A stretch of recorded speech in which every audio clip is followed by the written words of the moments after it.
Thank you so much for staying with us, everyone. Politics Today live on Channels Television, your home for the news. Of course, it's the news that's brought us to Benin City, where we are keeping track of every detail of what is happening the thread to these elections. Security agencies have said INEC postponed the election, but INEC seems to be confused. You know what? Because they've deployed thousands of the operatives here. Security agencies are saying we do not know for sure if this election will go without any hitch. That's why they're asking for it. INEC is still uncertain about what the situation is. Civil society is saying no, this election must hold. What about the political parties? You'll soon hear from them right here on the program. Clement Nwanko, convener of the election situation room, has been talking to us this evening on the program. But as it stands now, going forward, if this election is postponed, could there be any form of constitutional crisis, considering the fact that there is a stipulated time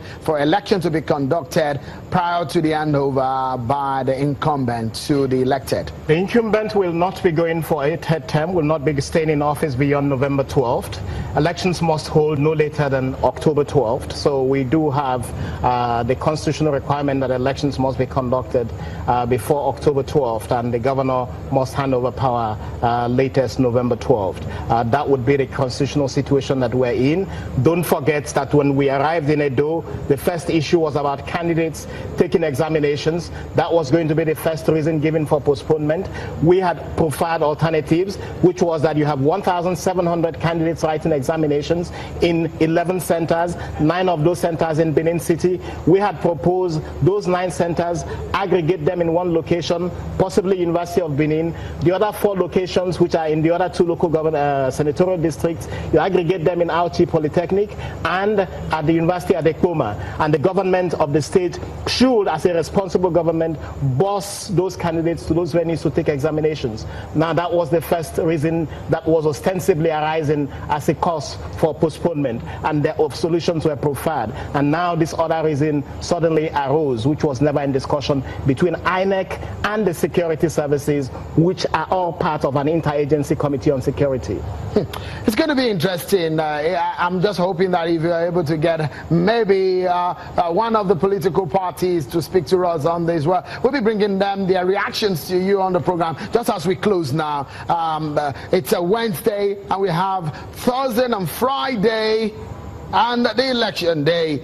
But as it stands now, what should INEC be doing? If you peep into the mind of INEC, if you have that powers right now, what do you think INEC will be saying in the coming hours? I think INEC should be talking to the Deputy Inspector General of Police, who is representing the IG here today, talking with the police authorities, the security services, and asking the question, how do you intend to support us to deploy our staff, our personnel, and materials beginning tomorrow?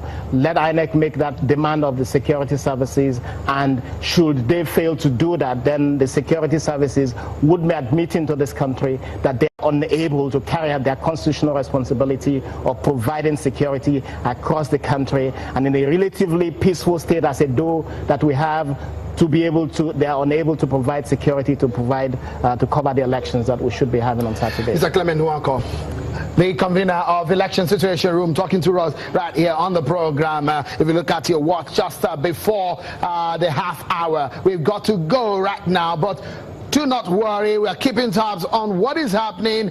I'm going to be leading the team right here in Benin City, the Edo State capital, and all around the state to give you up-to-date information of what exactly is happening right here. Your home for the news, Channels Television. And that's it, our package on Politics Today. On behalf of the team in Lagos and in Benin City, I'm sure Kimbale. Bye for now.